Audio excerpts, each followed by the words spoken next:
Bolam 16 ming so'mga qornini plotnik to'y desa bo'ladimi? Bo'ladi adi, qani bo'lmasam ketdi. Adamlar qorinni plotnik to'ldirish kerak deganlari uchun hech o'ylab o'tirmasdan Elezos biskvit zavodiga olib bordim adamlarni.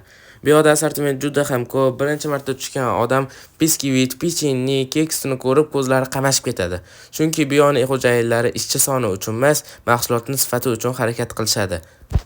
Buni adamlarning gaplaridan ham bilsanglar bo'ladi.